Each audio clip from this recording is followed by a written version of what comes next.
Welcome back to theCUBE, here on the ground in San Jose. It's NVIDIA GTC 2026. So much happening. I am here at the WEKA pop-up, where we're talking all things memory and just what is happening in this inference era of AI.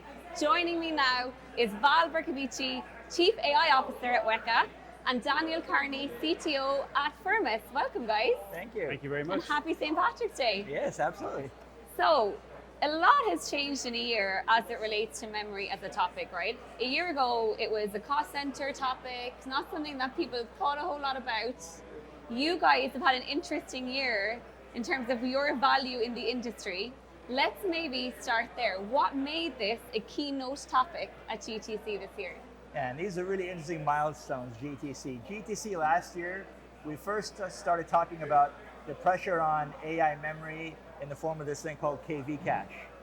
And it was really a very lonely conversation last year because candidly, the predominant use case for this was agents.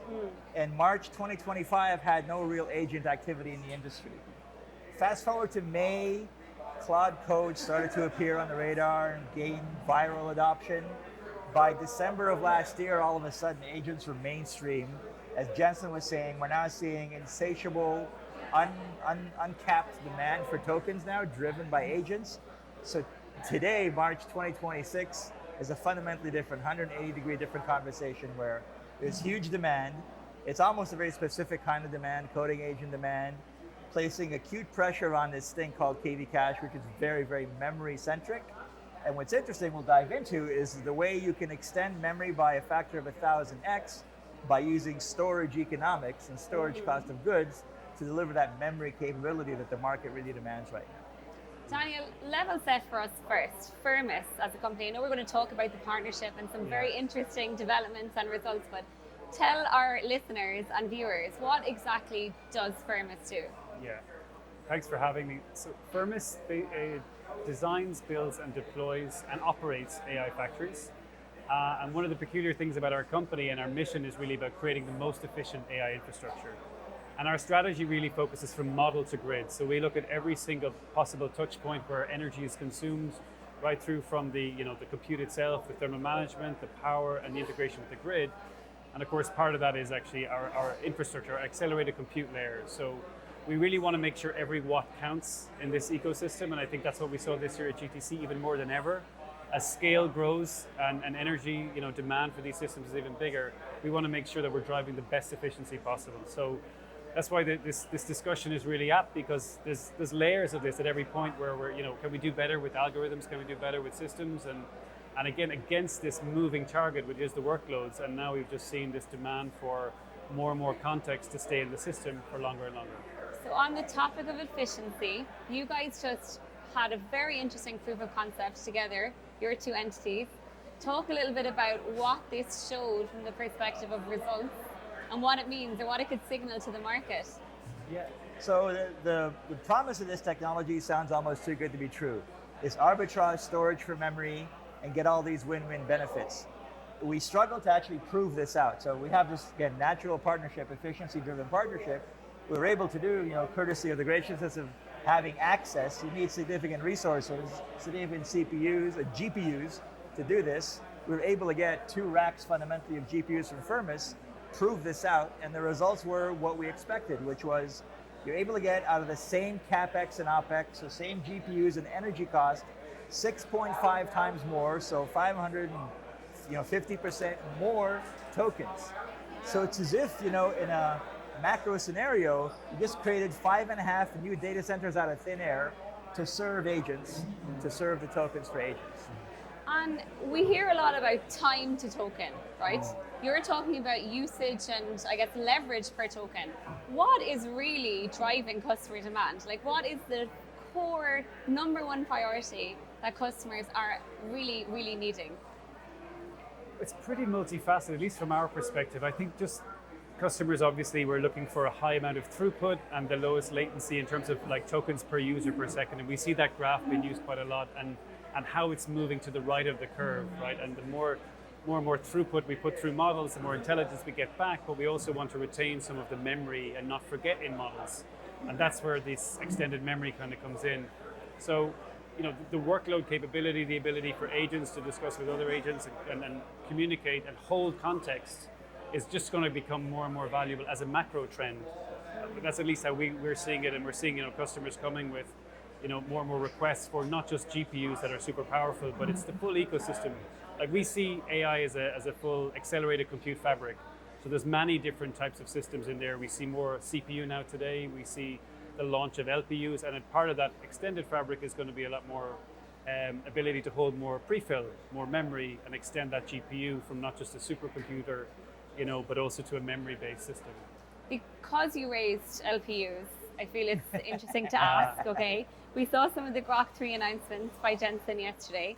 What are your thoughts from the perspective of competitive positioning, what that means for your businesses in the way of, I guess, providing solutions for this LPU era that now suddenly we're also in, right? There's so many things happening at once. This is a very fun, a very geek technical topic.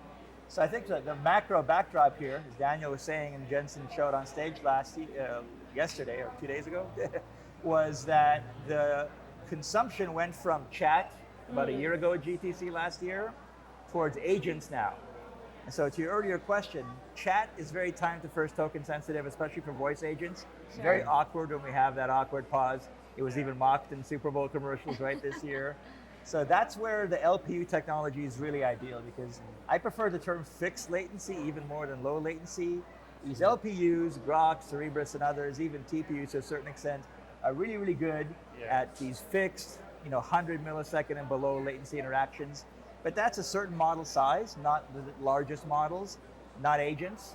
And it's a certain query size, certain prompt size, typically 8K or below, not the 100K or now the million token, prompts and context windows we see. Creating a spectrum of solutions required and integrations required.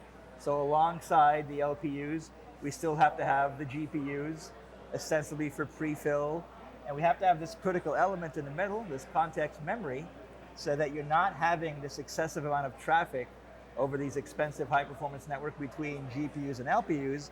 We can prefill on the GPU, stored at memory speeds on shared context memory storage, and then be able to decode that on LPUs. So it's an elaborate architecture that's forming here, but it's filling these needs of these segments that are emerging as the market matures. And in a world where memory suddenly becomes a prominent feature, right, as opposed to just something that happened in the background that you didn't really think a whole lot about, now it's an enabler, it's a competitive advantage. How does that change the buyer journey for both of your companies? Does this become like an integrated part of a package for you, for example, Daniel? Does it become something that you suddenly market in a different way? Like, talk to me a little bit about how the conversation meets the market. Yeah, so when we interact with customers, we're obviously, from an internal perspective, we're looking at making every watt count. But of course, customers want performance, they want optionality, they don't know their future in every way, right? Any customer that said they knew that huge amount of memory in March last year, and then suddenly, the rise of agents came as the way it did, it's obviously, they can't predict that. And there will be more of those moments probably in the future. So this ability to bring in more specific silicon or more extended context to fit workloads, even retrospectively, continue to extend the usefulness of a CapEx investment that happened prior, that's huge. That allows a physical flexibility that didn't normally exist in the past. So for us, we don't have, with this type of capability and working with the WEKA team, we can engineer out obsolescence. We can now bring in an existing GPU system or GPU-based system to market that's ready for the next generation of workloads without having to redeploy and throw out the old and bring in a whole new system. That's not necessary. So we still keep relevant for customers, and they will evolve themselves. They will have, their workloads change. So it's not always easy for them to predict how their customers will consume their product, and we can kind of stay relevant and it's about the experience. But Exactly. For you, Val, it's a moment of reckoning, right? It's a moment of reckoning in this industry, because you have been talking about something that was a little bit backstage, if not very backstage, for a very long time. So how are you thinking about it? Like, it's a great time to be a marketeer at WEKA. How do you think about the message to the market in this moment? It's very fulfilling, obviously, to be proven that we were right. But that's not what's valuable to us right now. What's valuable to us right now is offering integration points with great partners like Firmus, so that your tenants can deploy this today, if they want, for maximum leverage. And the reality is, again, if we go back to Jensen's keynote, insatiable demand for token, driven by agents, including NeMo Claw, OpenClaw right now, which means there's an opportunity to capture that token revenue right now as we speak today, and there's an opportunity cost to wait, right? And what we're going to find, by the time we come back next year and talk, is who are going to be the new giants, the new kingmakers that didn't wait, that seized the day, carpe tokenum or whatever, carpe diem, right?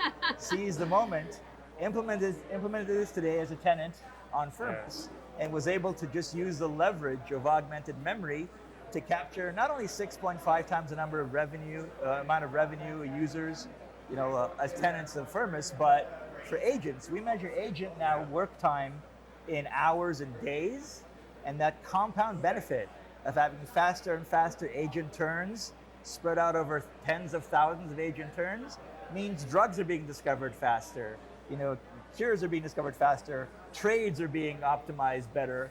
There's so many use cases right now where there's massive business value. The simplest case is better PowerPoints faster, right? All sorts of valuable things that, again, are available today, and the winners and losers will be determined by who seizes the moment right now. And Daniel, speaking of use cases and the global remit of Firmus and also this opportunity, right? It's a very global opportunity. You're interesting from the position that you guys have a solid footing in APAC, but a global model. Yes. Talk a little bit about what sorts of customers you're seeing, what sort of patterns are emerging that perhaps didn't exist a year ago. Yeah, so we serve customers in Singapore, a mixture of hyperscaler and government customers, and some of them are actually foundational labs that are building out national AI models. So that's a very exciting place to be. They're very much at the cusp of what can be captured in Singapore. We're also growing in Australia with our Project Southgate. So we're going to deploy up to 2.7 gigawatts of AI capacity over the next 2 to 3 years, which is extremely exciting. And we're going to be exposed to a huge amount of change in the workload space with those customers coming on, because they're taking huge tenancies, and they're going to be quite active in model building as well. So we're very much going to be exposed to the world's leading model builders and leading model providers from APAC. And we're going to build out as a main sovereign cloud, but also a global support vehicle for that. So we're excited about what's coming and having optionality in the way we build these clusters, and building these clusters that are future-proof for a world that we are finding it hard to predict right now, at least in the AI space. That's really good. And remember, we're ruthlessly focused on efficiency, and this is another way of kind of, obviously the energy piece, but also how tokens are used. So like carrying tokens, putting them to work where they're needed rather than cycling through unnecessary algorithm loops. This is also important. So these are just other features that agents will be doing, carrying context with them, bringing it into the next compute rather than having to recompute all the time. So it's one thing about tokenization, use of tokens, but using them efficiently. Sure. And being able to make sure that whatever is produced, whatever what has converted into intelligence, is being used the way intelligence it should be, and it's cascading forward. So we're always thinking about that from that model to grid thing that I told you about, the philosophy of the company. Every efficiency point counts, because it's on us as well to try to drive that as a company. So let's talk for a second about the cost of potential wastage, right? Yeah. Especially in this inference era we're entering into. There is a belief that you just need as many GPUs as possible, right? But the reality is, if you have any GPU sitting idle, it's a huge cost strain to your business. Yeah. What are you guys actually seeing from the perspective of customers that you talk to day in, day out? Like, how prominent is this challenge, and how much control do they really have over a solution in such a complex time of scaling outward, right? Yeah. Today it's very prominent. So this concept of efficiency, again, why we're natural partners, and sovereign clouds play into this really, really well. If you look at what was emphasized on the keynote stage, again, we're at the inflection point of inference. And inference is conceptually these two phases: the compute-intensive prefill, the memory-intensive decode. Today, GPU efficiency, you can have a very busy GPU that's prefilling redundantly over and over and over again, because it has a very limited memory window. So as soon as some new prompts come in, old prompts have to be evicted, and then you're inefficiently pre-filling on the GPU side. So does the GPU look busy? Yes, but engineering has a term for this. There's throughput and there's good put.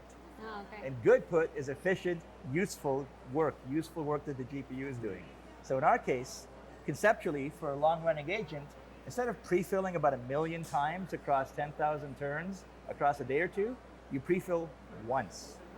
It's called an order of one operation instead of order of n.